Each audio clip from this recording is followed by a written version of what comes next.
Universitas Pendidikan Indonesia periode 2019 sampai 2020. Ketiga, founder dan koordinator umum Lingkar Ilmiah Mahasiswa Studi Sosial periode 2018 sampai 2019.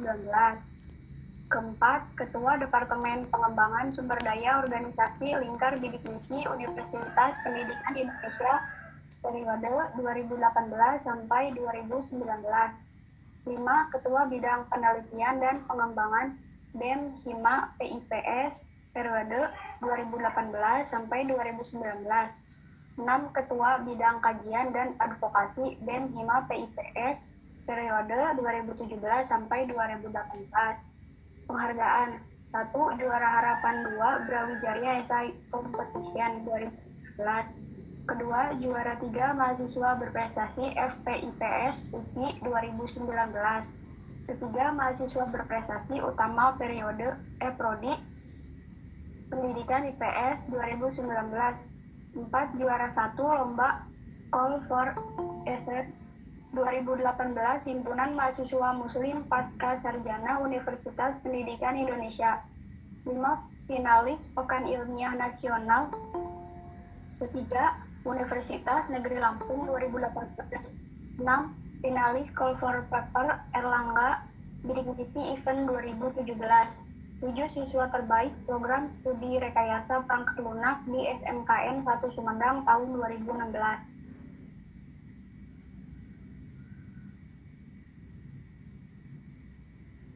Baik, teman-teman. Sudah gitu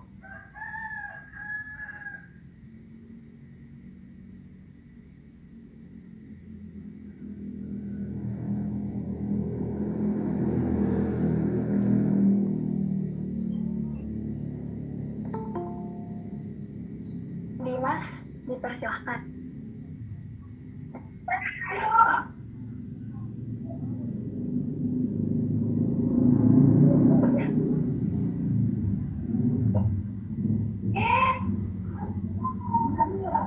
Assalamualaikum warahmatullahi wabarakatuh. Suaranya terdengar? Waalaikumsalam warahmatullahi wabarakatuh. Terdengar, Kang. Oke. Bentar ya. Sebelumnya tadi sudah diperkenalkan. Saya Dimas Febriansyah dan kebetulan di kesempatan kali ini mungkin lebih tepatnya kita sharing aja ya. Kita sharing satu sama lain aja. Kita berbagi pengalaman, berbagi hal yang sudah diketahui gitu. Jadi nanti kalau misalkan dari teman-teman juga ada yang ingin dibagikan, ada yang ingin di-share, ya jangan ragu aja gitu. Nanti kita saling melengkapi satu sama lain saja. Mungkin seperti itu ya buat pengantarnya. Saya buka dulu PowerPoint-nya sebentar.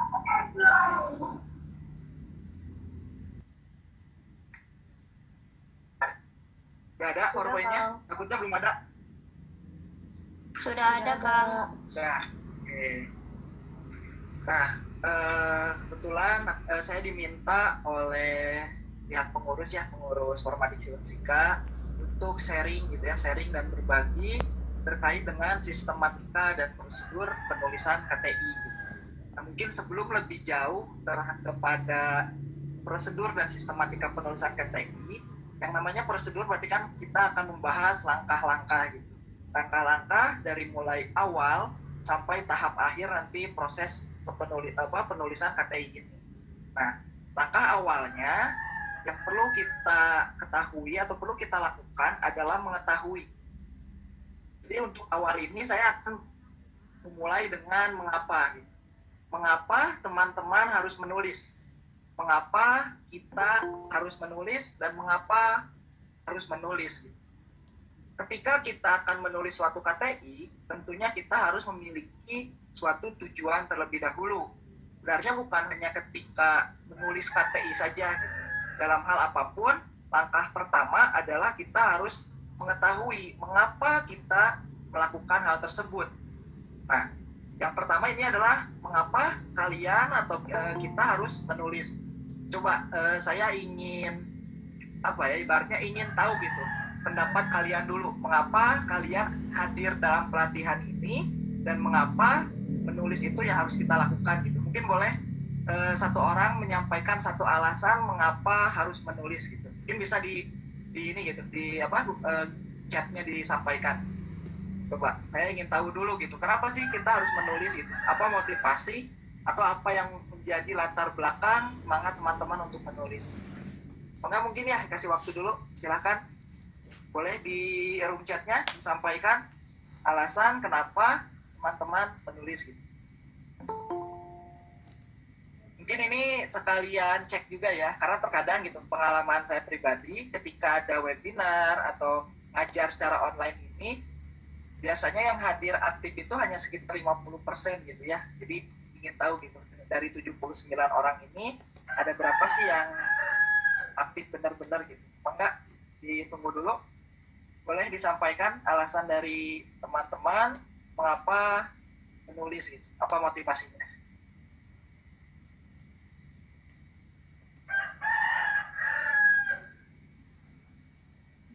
Ayo buat teman-teman bisa di itu lewat kolom chat ya alasannya. Silakan gitu ya, tuangkan gitu. Ungkapan pemikiran, ya bisa. Tulis memang bisa menjadi media ungkapan pemikiran. Boleh yang lainnya? Baru satu.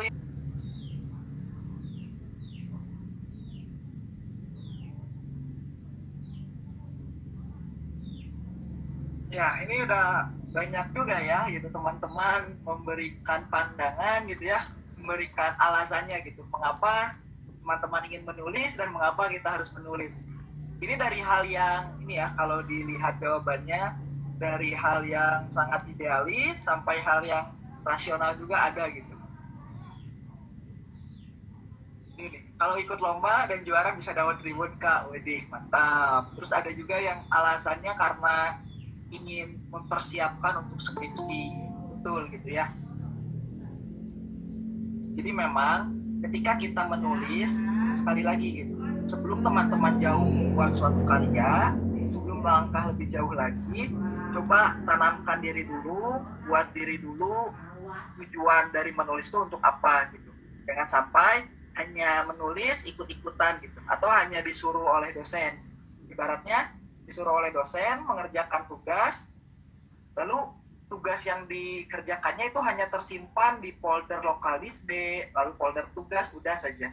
Tapi harus ada targetan lebih jauh lagi, harus lebih konkret dan jelas lagi kenapa kita harus menulis. Nah, mungkin di sini Dimas akan berbagi ya terkait dengan mengapa gitu dulu ada keinginan untuk menulis kayak gitu. Semua alasan yang teman-teman sampaikan itu silahkan, itu nggak ada yang salah, tidak ada yang benar juga gitu. Tidak ada yang salah, tidak yang benar, karena persepsi masing-masing. Bisa saja alasan dari setiap orang berbeda. Yang terpenting adalah niatkan atau lakukannya dengan hal yang positif, jangan sampai ke hal yang negatif seperti itu. Nah, mungkin alasan untuk menulis yang pertama holiday. Apa gitu ya? Karena ini motivasi awal saya pribadi gitu dulu ketika ingin menulis itu karena ingin liburan secara gratis gitu. Sebab ketika kita menulis sebuah karya, misalkan ikut perlombaan, itu secara tidak langsung nantinya akan ada, biasanya kan akan ada harus presentasi ke universitas mana gitu, harus ada field trip juga biasanya gitu. Bahkan saya pernah ketemu gitu ya dengan salah satu peserta lomba juga, waktu itu bertemu di Universitas Brawijaya, dan dia sering sharing gitu, dan dia berpandangan atau berpendapat bahwa KTM itu atau kartu tanda mahasiswa merupakan tiket kemana saja bagi mahasiswa gitu. Jadi selama kita masih mempunyai KTM, manfaatkanlah untuk pergi kemanapun, karena dengan KTM itu kita bisa liburan gratis gitu, di samping kita juga melaksanakan perlombaan, mencari prestasi dan lain sebagainya.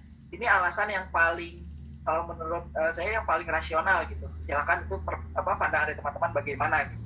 Karena memang waktu awal juga saya motivasinya tuh ingin naik pesawat gratis gitu. Dan ketika menulis, ikut perlombaan, hal itu bisa tercapai seperti itu.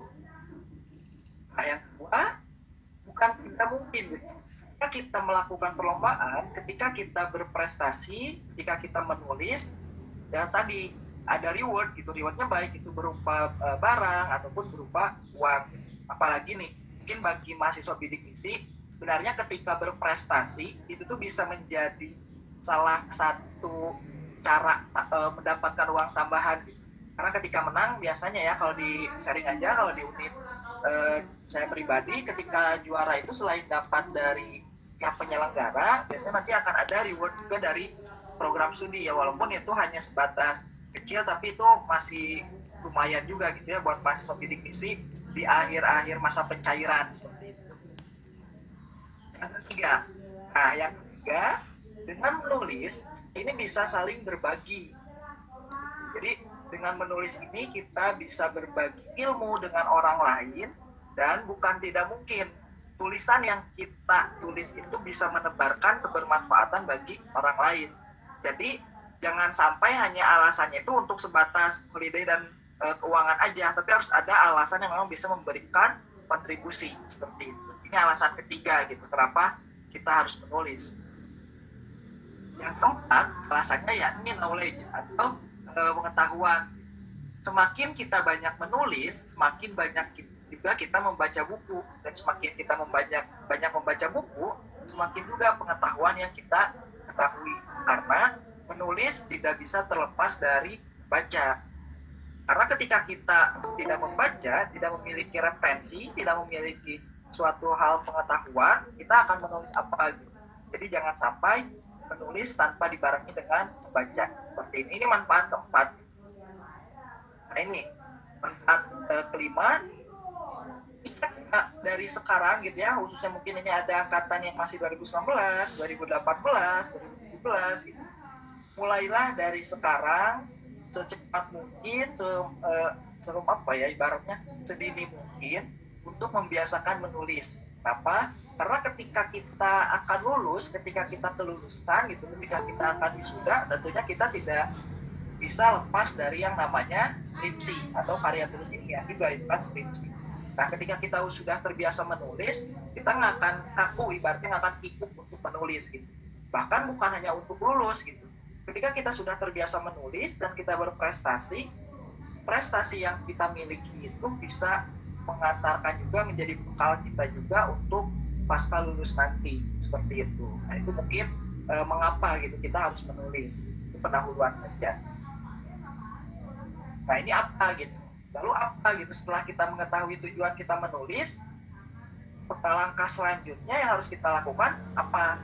Apa di sini berarti apa saja yang harus kita persiapkan, apa saja yang harus kita lakukan untuk menulis suatu karya, suatu KPI atau suatu tulisan apapun. Apa di sini? Yang pertama adalah apa yang harus kita lakukan? Pertama, tumbuhkan motivasi untuk melakukan sesuatu, termasuk menulis suatu karya. Maka kita harus memiliki motivasi, apapun motivasinya. Seperti tadi kan ada yang karena ingin membiasakan menulis untuk skripsi, ada yang lomba karena reward dan lain sebagainya. Silakan jadikan apapun itu motivasi dari teman-teman dan tuangkan motivasi tersebut kepada hal yang positif, seperti itu. Itu langkah pertama yang harus kita lakukan. Yang kedua, belajar pada orang lain.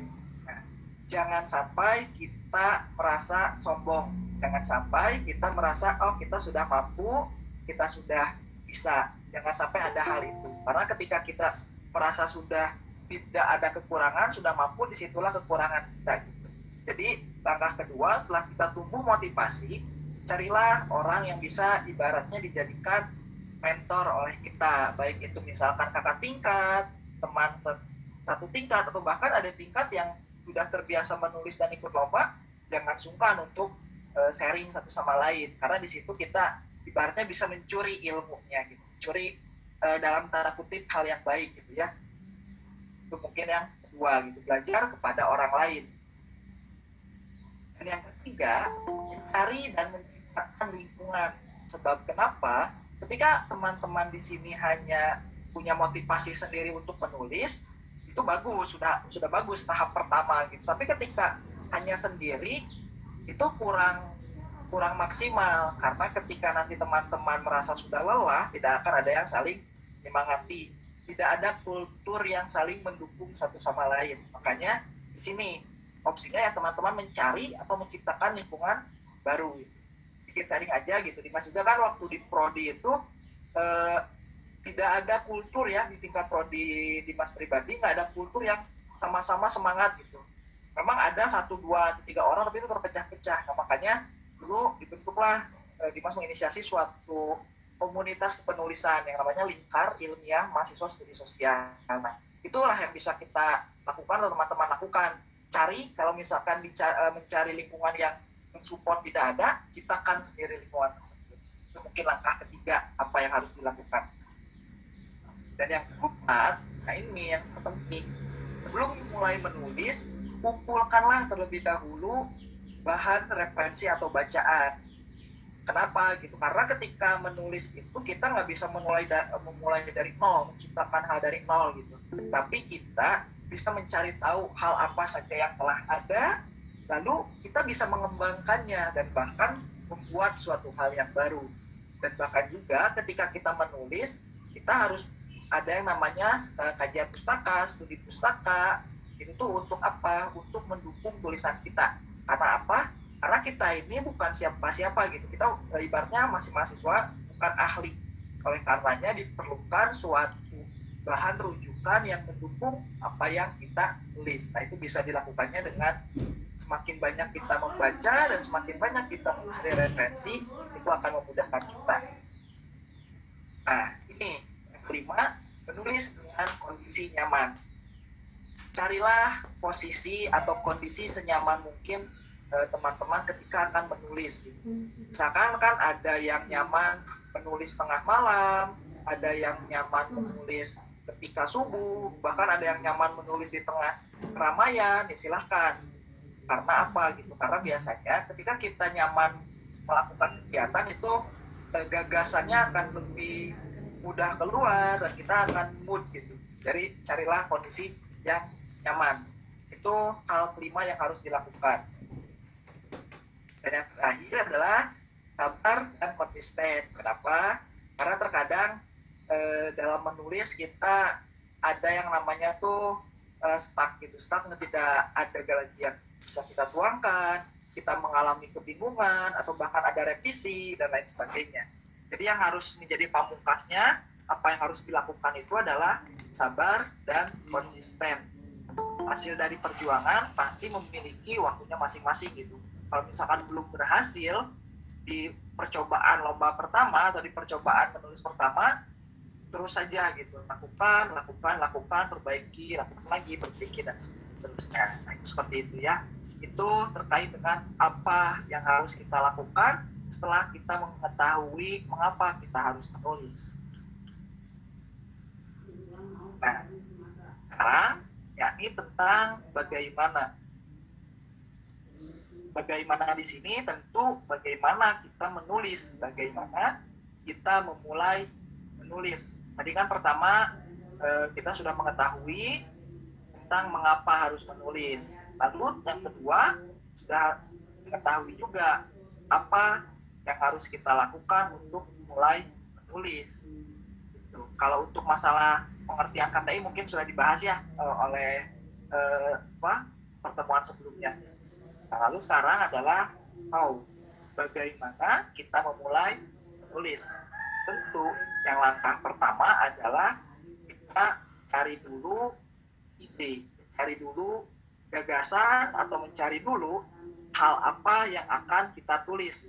Karena ketika kita tidak memiliki gagasan atau tidak mengetahui hal apa yang akan kita tulis, ya tentunya itu akan percuma gitu. Kita malah akan kebingungan, hanya akan meratapi laptop beserta Word yang kosong saja gitu, tanpa bisa menuangkan hal apapun. Jadi silahkan nanti langkah pertama yang harus kita lakukan adalah cari dulu gagasan. Nah, biasanya di sini akan ada sedikit tantangan gitu ya, sedikit ujian dan sedikit kebingungan juga untuk mencari suatu gagasan atau mendapat suatu ide apa sih yang harus kita tulis. Nah, di sini Dimas akan menyajikan langkah pengalaman gitu, pengalaman pribadi. Mungkin nanti bisa teman-teman juga bisa sharing atau seperti apa ketika gimana sih gitu untuk menemukan yang namanya suatu gagasan. Karena sebenarnya gampang-gampang susah sih gitu kalau untuk menentukan suatu ide atau gagasan. Nah, di sini ya, ini udah dibuat chartnya, atau diagram alurnya. Teman-teman, yang pertama adalah jika kita akan mencari suatu gagasan atau ide yang akan kita tulis, langkah pertama tentunya identifikasi masalah terlebih dahulu. Identifikasi masalah di sini, yakni kita mencari secara mengidentifikasi dan memilah-memilih gitu. Mana sih yang benar-benar menjadi masalah utama dari suatu fenomena kayak gitu. Nah, langkah pertamanya sebenarnya ada beberapa cara gitu ya untuk mampu mengidentifikasi suatu masalah. Yang pertama adalah kita lihat fenomena yang ada di sekitar kita terlebih dahulu. Karena apa? Karena terkadang kita ini tidak peka dengan kondisi di sekitar gitu. Padahal kondisi sekitar kita tuh sangat membutuhkan kepedulian dari kita. Jadi langkah pertama adalah mulai dari fenomena di sekitar kita. Jangan sampai teman-teman jauh gitu. Misalkan teman-teman di daerah mana tapi mengidentifikasi masalah yang terjadi di daerah mana itu ya tidak salah gitu. Tapi alangkah lebih baiknya jika memang memulai itu dari fenomena yang ada di sekitar kita. Dari fenomena tersebut coba telusuri lagi lebih dalam gitu. Kira-kira ini akar masalahnya apa? Misalkan fenomena yang terjadinya adalah munculnya gunungan sampah di tempat pembuangan sekitar rumah kalian gitu, kalau misalkan ada. Nah, masalahnya apa gitu? Masalah utamanya apakah memang karena tempat yang tidak memadai atau apa gitu? Jadi dari fenomena besar itu nanti bisa dikerucutkan lebih rinci lagi. Misalkan terjadinya penggunungan sampah di TPA atau tempat pembuangan akhir. Yang pertama masalahnya karena tidak ada pemilahan sampah yang dibuang. Jadi semua sampah langsung dibuang. Apakah benar? Coba kita tuntut lagi.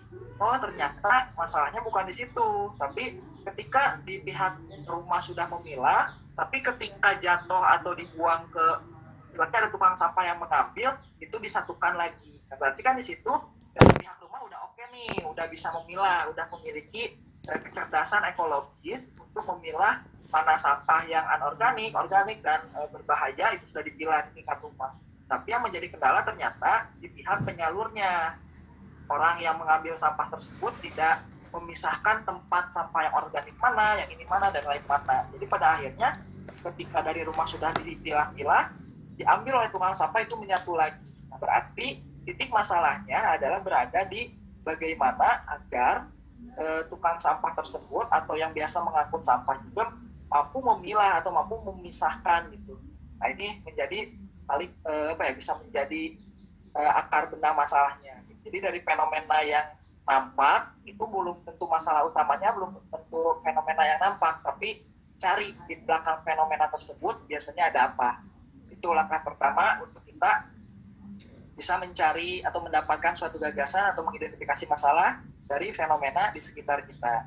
Nah, langkah kedua, ketika kita selain dari fenomena di sekitar kita, bisa juga kita mencari dari masalah-masalah yang muncul di berita. Banyak sekali loh gitu.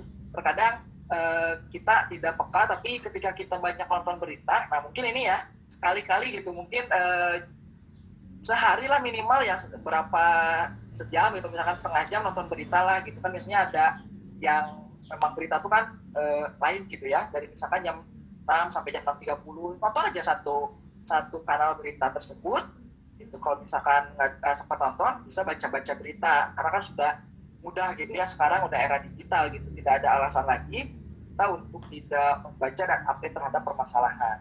Kenapa gitu kita harus membaca berita atau ibaratnya melihat dan mendengar berita-berita yang ada? Karena dari berita tersebut kita bisa tahu gitu masalah apa yang sekarang muncul, yang masalah apa yang muncul yang belum tentu kita rasakan gitu. Misalkan nih, sekarang kan di berita banyak pemberitaan terkait dampak COVID terhadap kesehatan, udah jelas. Lalu dampak COVID pendidikan nih, banyak gitu kan pemberitaan bahwa pendidikan daring tidak maksimal. adanya sarana prasarana yang ini, atau misalkan yang unik gitu kan, kemarin di Jawa Barat terjadinya peningkatan angka kehamilan. Nah, apakah fenomena yang ibaratnya seperti itu tuh ada masalah ke depannya atau enggak? Nah, ini yang menjadi hal unik yang bisa kita jadikan masalah gitu. Jadi identifikasi masalah ini merupakan langkah pertama untuk kita mendapatkan ide gitu.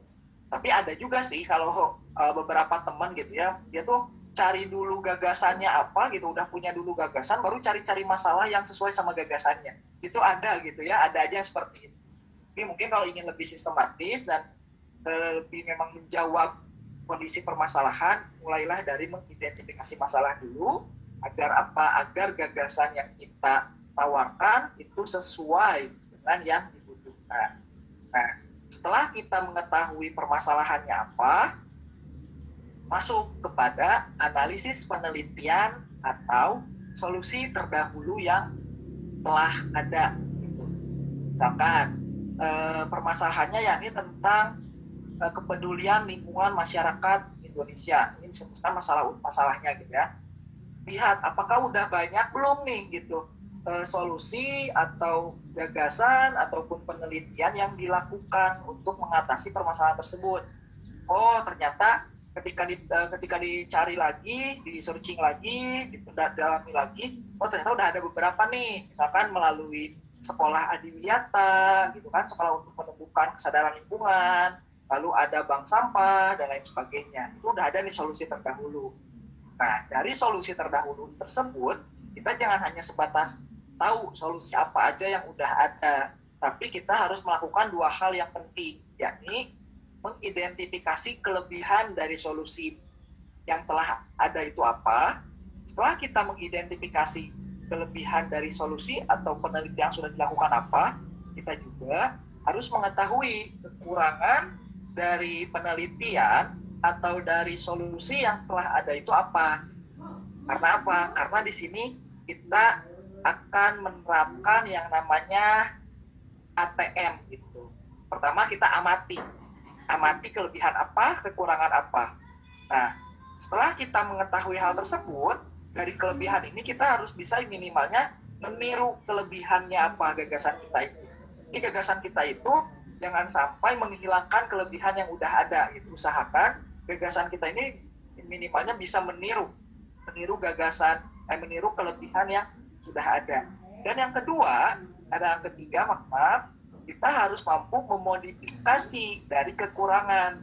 Jadi kekurangan gagasan yang sebelumnya sudah ditawarkan atau sudah ada itu merupakan celah untuk dihasilkannya suatu gagasan baru. Jadi poin intinya, ketika kita menulis sesuatu, jangan hanya mencari masalah dan mengesampingkan usaha-usaha yang sudah dilakukan gitu, baik itu oleh pemerintah, oleh komunitas, atau oleh stakeholder lainnya. Karena pasti ketika ada masalah pasti sudah ada upaya, hanya saja upaya tersebut sudah maksimal atau belum maksimal. Jika belum maksimal, disitulah kesempatan kita untuk menganalisisnya. Nah, setelah kita mampu menganalisis, setelah kita melakukan proses mengamati, lalu meniru dan memodifikasi, kita masuk ke tahap mengajukan alternatif solusi baru.